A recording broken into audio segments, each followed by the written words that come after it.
Bugün elimizde adeta bir zaman kapsülü var. Kesinlikle öyle. Türkiye'nin en karmaşık meselelerinden birine, Kürt sorununa 2011 yılının Mart ayından bakacağız. Yani tam da umutların ve endişelerin bir arada zirve yaptığı bir andan. Evet. Kaynağımız da Stratejik Düşünce Enstitüsü'nün o dönem hazırladığı çok kapsamlı bir rapor.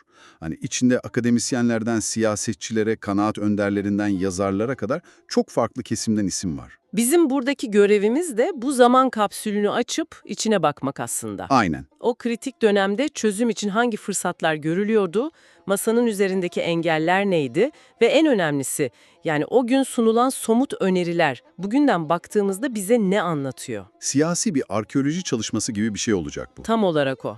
Ve bugünden bakınca size bol bol keşke dedirtecek ama bence bazı konularda iyi ki diyeceğiniz anlar da yaşatacak bir inceleme bu. Hı? O halde lafı uzatmayalım, hadi şu işi bir didikleyelim. 2011 Türkiye'sinde bu sorunun röntgeni nasıl çekilmiş? Sanırım her şeyden önce havada bir iyimserlik var, değil mi? Evet, kesinlikle. Raporun en başta vurguladığı bir çatışmasızlık halinden bahsediliyor. Evet, bu en temel başlangıç noktası. Yani silahların susmuş olması, meselenin hamasetten, öfkeden uzaklaşıp akılcı bir zeminde konuşulabilmesi için bir fırsat penceresi aralamış. Sadece bir sükunet hali değil yani. Değil. Rapordaki analiz bunun çok daha derin olduğunu gösteriyor. Bu sadece silahların susması değil, aynı zamanda devlet aklında bir zihniyet devrimi olarak tanımlanan demokratik açılım sürecinin de bir yansıması. Anladım. Yani devletin sorunu artık sadece o bildik güvenlikçi pencereden bakmadığı bir dönemden bahsediyoruz. Anlıyorum. Yani sadece ortam sakinleşmemiş, aynı zamanda oyunun kurallarını koyan aktörün de bakış açısında bir değişiklik var. Tam olarak bu. Hatta rapora katkıda bulunanlardan Prof. Doktor Fazıl Hüsnü Erdem'in tespiti bu durumu çok iyi özetliyor. Neymiş o tespit? Çözüm için iki temel ön koşuldan bahsediyor. Birincisi, çatışan tarafların silahla bir yere varılamayacağını idrak etmesi. Tamam. İkincisi, iktidardaki partinin bu süreci yürütürken iktidarını kaybetme riskinin olmaması. Yani siyasi olarak kendini güvende hissetmesi. Erdem'e göre 2011'de bu iki koşulda olumlu bir şekilde mevcuttu. Bu gerçekten nadir yakalanan bir denge anı. Sadece silahların susması değil, aynı zamanda iktidarın da kendini güvende hissetmesi gerekiyor. Bu ikisinin aynı anda olması cidden nadir bir durum olsa gerek. Peki bu pozitif rüzgarı destekleyen başka neler var o dönemde? Birkaç önemli faktör daha sayılıyor raporda. Mesela 12 Eylül 2010 Anayasa Referandumu. Evet. Rapor, bu referandumda toplumun önemli bir kesiminin, hatta milliyetçi duyarlılıkların yüksek olduğu Orta Anadolu'nun bile anayasal reform paketine destek vermesini çözüm için bir tür toplumsal vize olarak okuyor. Yani toplum artık bu sorunu çözün demiş gibi bir hava var. Aynen öyle, sanki bir kredi açılmış gibi. Sivil toplumun da bu süreçte önemli bir rol oynadığı belirtiliyor sanırım. Kesinlikle. Özellikle Güneydoğu'daki sivil toplum örgütlerinin ve İslami duyarlılıklarıyla bilinen STK'ların barış için seslerini yükseltmesi, bu şiddeti dışlayan bir dilin güç kazanması açısından çok kritik görülmüş. Anladım. Yani rapordaki analiz, bu sivil toplum çıkışlarının sadece birer basın açıklaması değil, gerçekten de ortamı yumuşatan, güveni artıran bir işlev gördüğü yönünde. Bir de dış konjonktür var tabii. Tabii buna bir de Arap Baharı'nın getirdiği o özgürlük dalgasını ve Irak-Kürdistan bölgesel yönetimiyle gelişen iyi ilişkileri ekleyince tablo epey umut verici görünüyor. Peki, bu kadar olumlu bir tablo varken bu rüzgar neden tersine döndü? Veya en azından neden bu kadar zorlandı? Rapor bu bardağın boş tarafında ne olduğunu söylüyor. Çünkü bir şeyler ters gitmiş olmalı. Elbette. Ve yazarlar bu noktada hiç lafı dolandırmamış, en büyük dezavantajlardan biri olarak yaklaşan genel seçimler gösteriliyor. Klasik. Yani seçim atmosferinin doğası gereği siyasi dili sertleştirmesi, kutuplaşmayı arttırması en büyük endişe.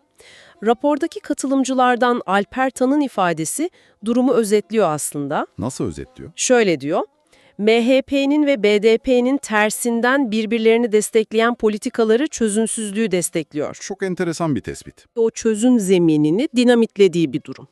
Seçim atmosferi dili sertleştiriyor, anladım. Ama raporda bu gerilimi somut olarak körükleyen bir olaydan da bahsediliyor sanırım. Evet, KCK davaları.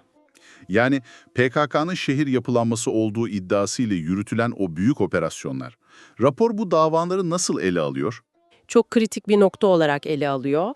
Başlangıçta açılımın önünü açacak bir müdahale gibi görülen bu operasyonların zamanla sürecin altını oyan bir dinamit haline geldiği belirtiliyor. Neden peki? Özellikle legal siyaset yapan, yani halk tarafından seçilmiş belediye başkanlarının, siyasetçilerin kelepçelenmiş fotoğraflarının yarattığı sembolik etki çok yıkıcı olmuş. Yani bir yanda diyalog ve açılım söylemi varken, diğer yanda siyasi muhatap olabilecek kişilerin terör suçlamasıyla tutuklanması gibi bir çelişki mi ortaya çıkıyor? Aynen öyle. Bu durum Kürt kamuoyunda büyük bir güvensizlik yaratmış. Bunun üzerine bir de mahkemelerde ana dilde savunma yapılmamasına izin verilmemesi gibi uygulamaları eklenince, Evet. raporda konuşan siyasetçi Sedat Yurttaş'ın deyimiyle durum adeta bir düşman hukukuna dönüşmüş. Bu atmosfer, diyalog zeminini resmen ortadan kaldırma riski taşımış. Bir yanda demokratik açılım gibi dev bir adım, diğer yanda KCK tutuklamalarıyla yaratılan düşman hukuku. Bu iki zıtlık aynı anda yaşanırken insanlar neyi, nasıl tartışabiliyordu? İşte bütün bu karmaşanın içinde rapor tartışmaların iki ana başlık etrafında yoğunlaştığını söylüyor. Nedir onlar? Birincisi demokratik özerklik, ikincisi de ana dilde eğitim. Ve bu kavramların içi o kadar farklı anlamlarla dolu ki asıl mesele de burada başlıyor zaten. Demokratik özerklikle başlayalım o zaman. Çünkü bu kavram duyulduğu anda pek çok kişi için doğrudan bölünmeyle eş anlamlı hale gelebiliyor. İşte raporun faydası burada ortaya çıkıyor. Kavramı tek bir blok olarak ele almak yerine o dönemde tartışılan iki farklı model olduğunu gösteriyor. Bir yanda Demokratik Toplum Kongresi'nin, yani DTK'nın daha belirsiz, sınırları net çizilmemiş bir önerisi var. Rapora göre bu modelde özellikle öz savunma güçleri gibi taleplerin hem Türk kamuoyunda hem de BDP dışındaki Kürtlerde ciddi endişe yarattığı belirtiliyor. Peki diğer model ne? Diğer yanda ise BDP'nin daha somut, daha teknik bir önerisi var. Bir saniye, bu benim için yeni ve önemli bir bilgi. Yani BDP'nin önerisi aslında da etnik temelli bir Kürdistan talebi değil. Değil. Tüm Türkiye için bir idari reform önerisiymiş. Bu o dönemki kamuoyu tartışmalarında tamamen gözden kaçan bir nokta değil miydi? Genelde hep bölünme provası olarak çerçeveleniyordu. Tamamen gözden kaçan bir noktaydı, evet. Rapor, BDP modelinin sadece Kürt coğrafyasını değil, tüm Türkiye'yi etnik bir temele dayanmadan 25 idari bölgeye ayırmayı içerdiğini net bir şekilde ortaya koyuyor. Çok ilginç. Hatta bunun Avrupa Birliği yerel yönetimler şartı ile ille de çelişmediğini, İspanya gibi üniter devlet yapısını koruyan ülkelerde bile çok güçlü ademi merkeziyetçi, yani yerinden yönetimci yapıların olduğunu hatırlatıyor. Yani bu özerklik eşittir bölünme denkleminin ne kadar aceleci bir yargı olabileceğini gösteriyor. Aynen öyle. Peki ya o en çok tartışılan öz savunma gücü meselesi? Rapor bu konuda ne diyor? Çünkü bütün o idari reform konuşmasını bir anda anlamsız kılacak kadar büyük ve hassas bir talep bu. Rapor bunun en kırılgan ve en çok güven sorunu yaratan talep olduğunun altını çiziyor. Sadece Türk kamuoyunda mı? Hayır, sadece orada değil, bu önerinin BDP çizgisinde olmayan Kürtleri de ciddi şekilde kaygılandırdığını belirtiyor. Dile getirilen endişe çok temel.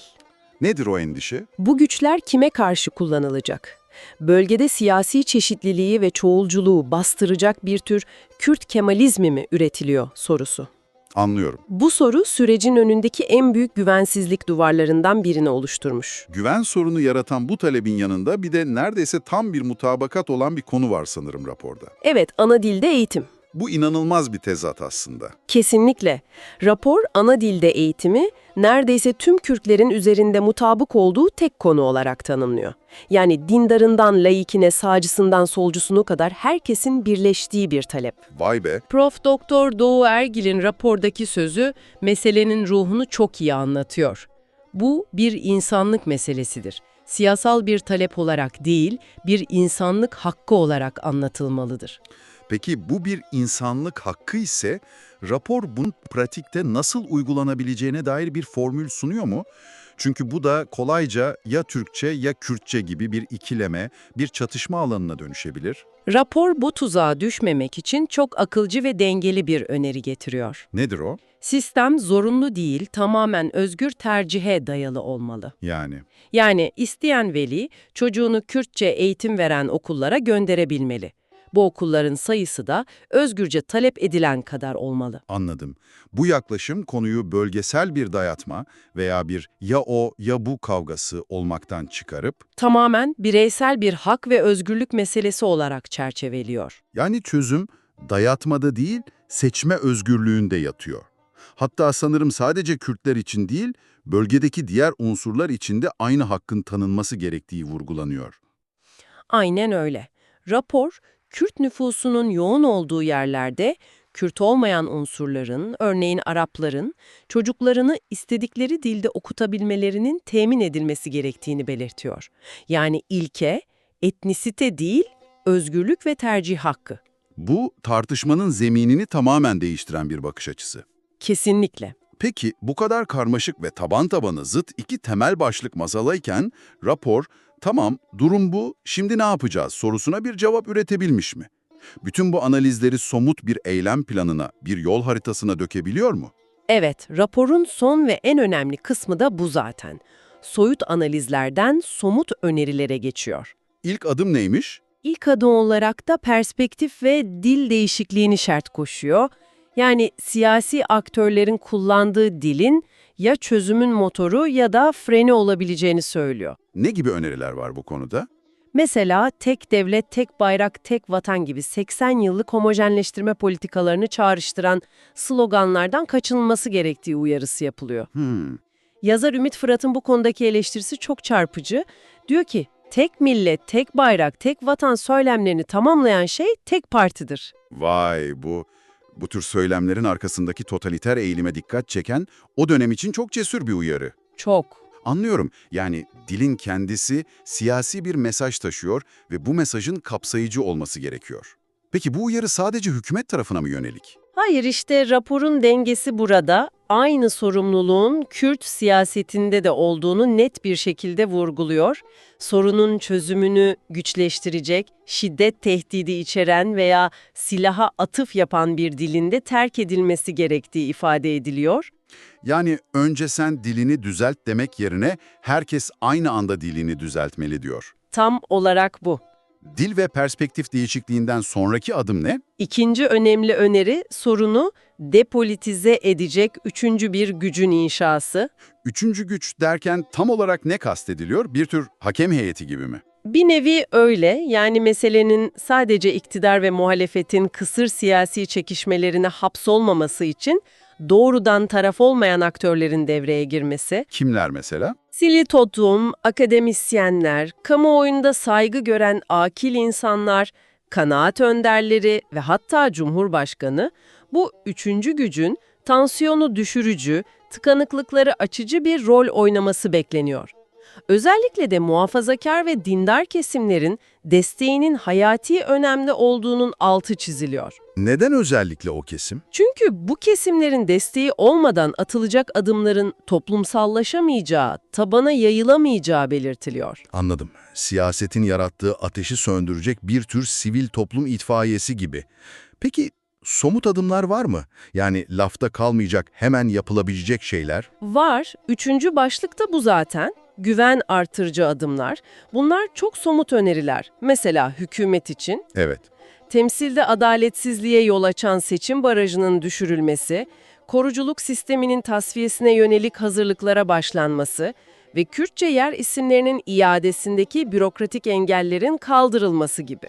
Yani bir tür jestler diplomasisi mi öneriliyor? Hükümet bir adım atacak, Kürt siyaseti başka bir adım. Karşılıklı adımlar. Kürt muhalefeti içinde sorumluluklar tanımlanmış. Örneğin şiddeti çağrıştıran söylemlerden vazgeçilmesi ve PKK-BDP çizgisinde olmayan Kürt siyasi aktörleri hedef gösteren yayınların bizzat onlar tarafından kınanması gibi adımlar bekleniyor. Yani güvenin tek taraflı değil, karşılıklı inşa edilmesi gereken bir süreç olduğu vurgulanıyor. Ve geldik en zor, en düğüm noktaya, silahsızlandırma. Rapor bu konuda sadece silahlar bırakılsın demekle yetinmiyor sanırım. Yetinmiyor. Doğu Ergil'in ortaya attığı 3 aşamalı bir sorgulama var ki meselenin ne kadar derin olduğunu tokat gibi insanın yüzüne çarpıyor. Dinliyorum. Kesinlikle. Ergil'in formülü silahsızlanmanın basit bir eylem olmadığını, devasa bir sosyal proje olduğunu gösteriyor. İlk aşama silahsızlandırma. Ve sorusu şu, silahı bırak dediğiniz kişiye başka bir araç temin etmek zorundasınız. Silahla yapacağını silahsız yapabileceği bir ortam sağlamadıkça çözüm olmaz. Yani silahın yerine ne koyacaksınız? Bu ilk ve en temel soru. İnsanın aklına hemen siyaset kanalı geliyor ama bu da tek başına yeterli değil sanırım. İkinci aşama ne peki? İkinci aşama, eylemsizleştirme. Soru şu, bu insanlar ne yapacaktır? Dağdan indikten sonra kendilerini nasıl tanımlayacaklardır? Siyaset bir alternatif olabilir mi? Yani o insanların toplumsal hayattaki yeni rollerinin ne olacağı sorusu. Boşluğa düşmelerini nasıl engelleyeceksiniz? Bu soruları böyle ard arda duyunca insan anlıyor ki silah bırakmak cümlenin sadece ilk kelimesiymiş. Arkası devasa bir sosyal problem. Aynen. Ve üçüncü, en karmaşık aşama, entegrasyon. Burada da 3 alt soru var. Birincisi, hangi topluma entegre edilecekler? İkincisi, o toplum yani bizler bu unsuru kabul edecek miyiz? Üçüncüsü, kendileri yeni duruma ayak uydurabilecekler mi? Çok zor sorular. Bu sorular silahsızlanmanın sadece bir güvenlik meselesi değil, aynı zamanda devasa bir sosyolojik ve psikolojik bir yeniden inşa projesi olduğunu gösteriyor. Gerçekten de. Bu zaman kapsülünü açtığımızda karşımıza çıkan şey 2011 yılında çözüm umudunun ne kadar canlı, ne kadar elle tutulur olduğunu gösteren bir belge. Metnin ruhunda çözümün mümkün olduğuna dair güçlü bir inanç var. Ve bu inancı hayata geçirmek için sunulan somut, dengeli ve çok sesli bir yol haritası var. Evet. Raporun sonundaki o ahlaki sorumluluk vurgusunu da hatırlatmak lazım. Şöyle diyorlar özetle, bizden sonraki nesillerin bir daha bu acıları yaşamaması, bugün Türklerin, Kürtlerin ve diğer herkesin göstereceği dirayet ve çabaya bağlı. Meseleyi siyasi bir pazarlık olmaktan çıkarıp, gelecek nesillere karşı ahlaki bir ödev olarak tanımlıyorlar. Aynen öyle. Bu incelemeyi bitirirken size de son bir düşünce bırakalım. Bu rapor 2011'de kaleme alındı. O günden bugüne köprünün altından çok sular aktı. Yaşananları düşündüğünüzde rapordaki hangi öneriler size hala geçerli ve uygulanabilir, hangileri ise artık tarih olmuş, naif birer temenni gibi geliyor. Ve bu durum bu kadar köklü sorunların çözümünün doğası hakkında bize ne anlatıyor?